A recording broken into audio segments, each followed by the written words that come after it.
Barca fans कैसे हो आप लोग। होपफुली आप सब ठीक ठाक होगे, गुड होगे, मजे मार रहे होगे। आज की वीडियो में हम क्या डिस्कस करने लगे हैं वो मैं आपको पहले बता देता हूं। आज पेरिसिच का जो केस है वो हम बताएंगे कि कहां तक पहुंचा, क्या बार्सिलोना उनको साइन कर पाएगी कि नहीं कर पाएगी। टर स्टेगन क्या बारसा में रुकेंगे, क्या गैलातासराय वो जा रहे हैं, उनका केस कहां तक पहुंचा वो भी हम डिस्कस करेंगे। जॉन गार्सिया की साइनिंग कब तक एक्सपेक्टेड है, कब उनका फोटोशूट होगा और कब वो ऑफिशियली बारसा के प्लेयर बनेंगे, उसके ऊपर भी हम बात करेंगे। और उसके साथ साथ आंसू फती का क्या सीन है। आंसू फती और मोनाको, मतलब काफी ज्यादा इनके बारे में डिस्कशन चल रही थी।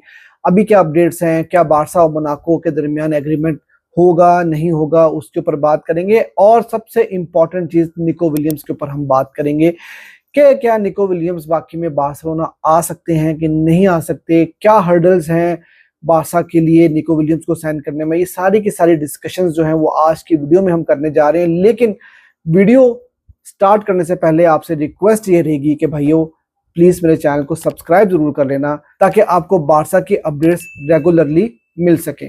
सबसे पहले मैं गोलकीपर्स को लेकर डिस्कशन स्टार्ट करता हूं, क्योंकि इस वक्त वही एक ऐसी पोजीशन है जो हमें थोड़ी सॉर्ट आउट होती हुई नजर आ रही है।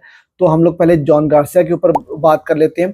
तो देखो यार, जॉन गार्सिया का मैंने आपको अपनी लास्ट वीडियो में डिटेल में बताया था। जॉन गार्सिया का जो रिलीज क्लॉज है वो ऑलरेडी बार्सिलोना ने ट्रिगर कर दिया। फ्राइडे इवनिंग में बारसा ने उनका जो रिलीज क्लॉज था वो ट्रिगर किया था, लेकिन फ्राइडे आफ्टरनून में ये सारी की सारी चीज़ें हुई थी जिसकी वजह से ला लीगा को जो है वो इतना टाइम नहीं मिल सका कि वो सारी चीज़ों को वैलिडेट कर सके। और मैंने आपको उस दिन भी बताया था कि मंडे को हमें कोई गुड न्यूज़ मिल सकती है। तो आज क्या होने जा रहा है कि आज ला लीगा सारी की सारी ट्रांजैक्शन और हर चीज़ को, सारे एग्रीमेंट्स को वैलिडेट करेगी और पॉसिबिलिटी है कि आज हमें ला लीगा की तरफ से अप्रूवल भी मिल जाए जॉन गार्सिया के बारे में। और होपफुली कि वेडनेसडे को जो है वो बार्सिलोना ऑफिशियली जॉन गार्सिया को बार्सिलोना का प्लेयर जो है वो अनाउंस भी कर सकती है और बारसा के लिए उनका फोटो सेशन भी कंप्लीट हो सकता है वेडनेसडे को।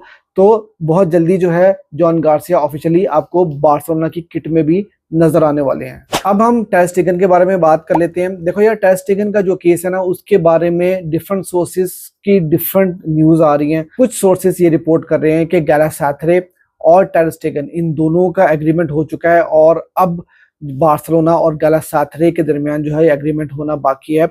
और कुछ जो बहुत रिप्यूटेबल जर्नलिस्ट हैं लाइक अशरफ बिन आयाद, उन्होंने ये बात कही है कि अभी तक टर स्टेगन और गैलातासराय के दरमियान कोई एग्रीमेंट नहीं हुआ। तो आई एम नॉट श्योर कि क्या चल रहा है वहां पर, लेकिन बहुत सारी जो रिपोर्ट्स आ रही हैं वो यही आ रही हैं कि पर्सनल एग्रीमेंट जो है वो बिटवीन टर स्टेगन और गैलातासराय के दरमियान हो चुका है। अब देखो यार, अगर हम मान कर चलते हैं ना कि ऐसी कोई बात है तो मेरे ख्याल से ये बार्सिलोना के लिए बहुत अच्छी न्यूज़ है। क्योंकि देखो, मैंने आपको पहले भी एक बात बताई थी कि बारसा ने टर स्टेगन का केस ना मेरे ओपिनियन के मुताबिक इतने अच्छे से डील नहीं किया और बार्सिलोना ऑलरेडी उनको ये बात बोल चुकी थी कि आप टर्मिनेशन ऑफ कॉन्ट्रैक्ट के लिए चले जाओ और 1 साल की सैलरी हम आपको दे देंगे। तो अगर ये केस बारसा ने उनके साथ डिस्कस किया था तो मैं इस केस के हक में नहीं था बिल्कुल भी, और बारसा को ऐसे करना ही नहीं चाहिए था। आप क्यों किसी प्लेयर को जो है वो एक साल की सैलरी दोगे मुझे, और स्पेशली जब आप इतने फाइनेंशियल मेस में हो। तो ये एक पॉइंट था जो मुझे समझ। और जो अभी रिपोर्ट्स आ रही हैं उसके मुताबिक अगर टर स्टेगन और गैलातासराय के दरमियान एग्रीमेंट हो गया है और बार्सिलोना कोई बड़ी फी डिमांड नहीं करती गैलातासराय के साथ, तो बार्सिलोना के लिए ये एक बहुत अच्छी न्यूज़ होगी, क्योंकि बारसा को शायद 1 साल की सैलरी भी पे नहीं करनी पड़ेगी टर स्टेगन को। और उसके साथ साथ इम्पोर्टेंटली एक बहुत बड़ी अमाउंट वेज बिल से जो है वो टर स्टेगन की सैलरी की मद में निकल जाएगी, क्योंकि 42 मिलियन अगले 3 सीजन के अंदर टर स्टेगन ने बारसा से अर्न करने थे। तो ये एक बहुत अच्छी न्यूज़ होगी बारसा के लिए, लेकिन अभी कोई कंफर्मेशन नहीं है, क्योंकि मैंने जैसे आपको बताया कि डिफरेंट जो सोर्सेज हैं वो डिफरेंट बातों को क्लेम कर रहे हैं। तो लेट्स सी कि आने वाले दिनों में जब क्लैरिटी आएगी तो हमें क्या न्यूज़ मिलेगी। इसके बाद यार अगली जो न्यूज़ है वो पेरिसिच के बारे में है। वो मैं आपको बता देता हूँ कि पेरिसिच का जो केस है ना वो थोड़ा सा लटक गया है और उसकी रीजन ये है कि पेरिसिच बार्सिलोना को ज्वाइन करना चाहते हैं और पीएसवी उनको प्रेशराइज कर रही है इस टाइम के ऊपर और पीएसवी उनको 2 साल का कॉन्ट्रैक्ट ऑफर कर रही है, लेकिन पेरिसिच बार्सा का वेट कर रहे हैं और मुझे लगता है कि ये सागा जो है ना थोड़ा लंबा चलेगा और ट्रांसफर विंडो के एंड पे ही जाकर जो है वो हमें पता लगेगा कि पेरिसिच बार्सिलोना आते हैं कि नहीं आते, क्योंकि बार्सा को अभी बहुत सारी चीजें जो है वो सॉर्ट आउट करनी है जो कि मैं आगे चल के आपको अभी बताऊंगा, स्पेशली लेफ्ट विंगर के केस के बारे में। और पेरिसिच इसलिए भी बार्सिलोना को ज्वाइन करना चाहते हैं क्योंकि अगले सीजन में वर्ल्ड कप है और वो भी वर्ल्ड कप खेलना चाहते हैं और उनको इस बात का पता है कि अगर वो बार्सिलोना की तरफ से खेलेंगे तो उनके काफी ज्यादा चांसेस हो जाएंगे नेशनल टीम के लिए सिलेक्ट होने के लिए, जिसकी वजह से वो भी वेट कर रहे हैं और वो अपनी सैलरी को भी कम करने को तैयार हैं, लेकिन वो बार्सिलोना को प्रायोरिटी दे रहे हैं इस वक्त। अब अगली न्यूज में आपको आंसू फती के बारे में दे देता हूं। देखो यार, आंसू फती का केस भी काफी टाइम से लटका हुआ है, कोई उसके अंदर जो है डेवलपमेंट हमें होती हुई नजर नहीं आ रही, लेकिन अभी इस वक्त बहुत सारे सोर्सेस ये रिपोर्ट कर रहे हैं कि प्रॉब्लम ये है कि मोनाको जो है वो 30 to 40% आंसू फती की सैलरी जो है वो पे करना चाहती है, इससे ज्यादा पे नहीं करना चाहती।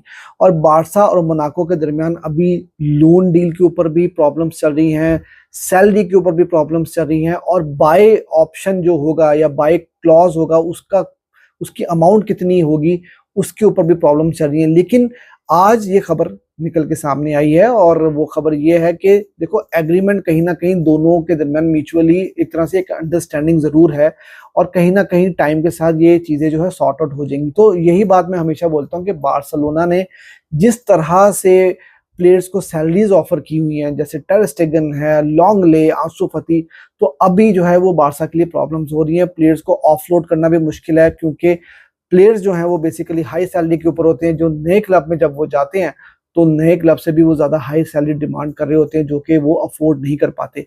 तो यही प्रॉब्लम जो है अभी बार्सा के लिए भी चल रही हैं। अब यार हम लोग लेफ्ट विंग की पोजीशन के ऊपर बात कर लेते हैं और आपको इस बात का पता है कि निको विलियम्स का सागा जो है वो दोबारा से स्टार्ट हो चुका है।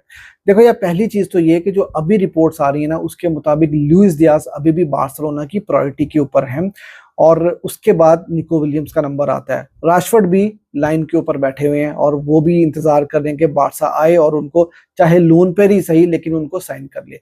लेकिन जो प्रायोरिटी है अभी भी वो बार्सिलोना के लिए लुइस डियाज ही हैं और उसकी कुछ रीजंस हैं वो मैं आपके साथ शेयर कर देता हूं और मैं साथ साथ आपको ये भी बताऊंगा कि निको विलियम्स का जो केस है वो क्यों थोड़ा सा मुश्किल है बार्सा के लिए। उसमें दो बहुत ही बड़ी ऑब्स्टिकल हैं जो मैं अभी आपको समझाता हूं। पहली चीज ये कि यार देखो, लुइस डियाज जो है ना वो थोड़े महंगे तो नजर आ रहे हैं और बार्सा 60 मिलियन की ऑफर जो है वो उनके लिए लगाएगी और 60 मिलियन बार्सा ने एक तरह से साइड पर रख दिया। इसके साथ बार्सिलोना और लिवरपूल के दरमियान ना एक अच्छा रिलेशन है। बार्सा अगर 60 मिलियन में मान कर चलो कि ये डील करने में कामयाब हो जाती है तो बार्सा कहीं ना कहीं लुइस डियाज की जो पेमेंट टर्म्स होंगे ना वो इंस्टॉलमेंट के अंदर पे कर सकती है। कुछ ऐसा एग्रीमेंट बार्सा लिवरपूल के साथ कर सकती है। लेकिन on the other hand Nico Williams का जो केस है वो थोड़ा प्रॉब्लमैटिक है क्योंकि पहली बात तो ये जो मैंने आपको दो ऑब्स्टिकल्स की बात की है उसमें से एक ये बता रहा हूँ कि बार्सा और एथलेटिको बिल्बाओ के दरमियान जो है ना वो ज्यादा अच्छे रिलेशंस नहीं है, स्पेशली फाइनेंशियल फेयर प्ले और प्लेयर्स को रजिस्ट्रेशन लेकर जो ऑफिशियल स्टेटमेंट्स कुछ बिल्बाओ ने दी थी उसके बाद से बार्सा के और बिल्बाओ के दरमियान कुछ ज्यादा अच्छे रिलेशंस नहीं है। और बार्सा के अंदर ये बात मानी जाती है कि बार्सा को इतनी लमसम पेमेंट लाइक जो 58 मिलियन या 60 मिलियन प्लस पेमेंट बनेगी निको विलियम्स की, तो वो बार्सा को उनको पे नहीं करनी चाहिए क्योंकि बार्सा भी समझते हैं कि वो फाइनेंशियली जो है वो हेल्प आउट करेंगे बिल्बाओ की। तो एक तो ये चीज है। दूसरी जो इंपॉर्टेंट बात है वो ये है कि बार्सा के पास 60 मिलियन के फंड्स अवेलेबल शायद नहीं होंगे और वो एक प्रॉब्लम होगी क्योंकि बार्सा को लमसम पेमेंट करना होगी। तो एक तो बार्सा के कुछ ज्यादा अच्छे रिलेशंस नहीं है बिल्बाओ के साथ, दूसरा ये कि आपको 60 मिलियन की जो लमसम पेमेंट करनी होगी वो प्रॉब्लमेटिक है।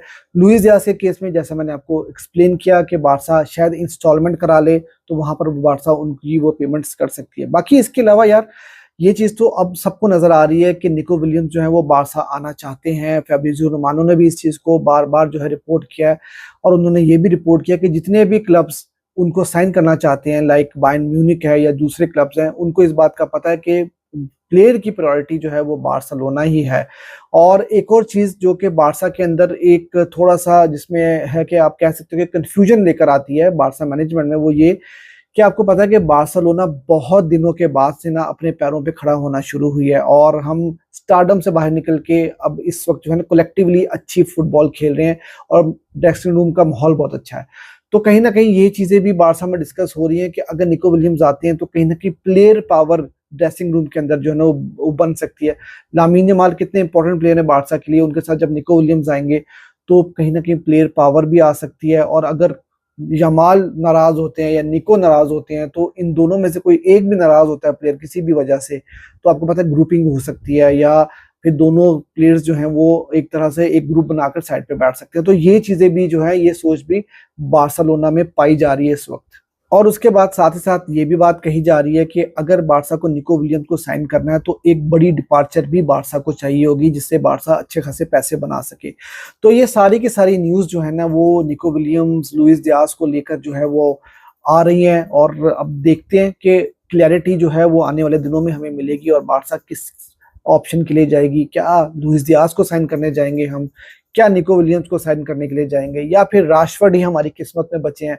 तो लेट्स सी आने वाले दिनों में जो है वो ऊंट किस करवट बैठेगा। तो यार ये थी आज की वीडियो आपको अच्छी लगी हो तो आप वीडियो को लाइक भी कर देना और चैनल को जरूर सब्सक्राइब कर देना, क्योंकि मेरी कोशिश होती है कि जितनी भी बार्सा की अपडेट्स आ रही हैं डिफरेंट सोर्सेज और ऑथेंटिक सोर्सेज से वो सारी की सारी न्यूज़ मैं आपके साथ शेयर करूं। तो आपसे रिक्वेस्ट यही रहेगी कि यार चैनल को जरूर सब्सक्राइब कर देना।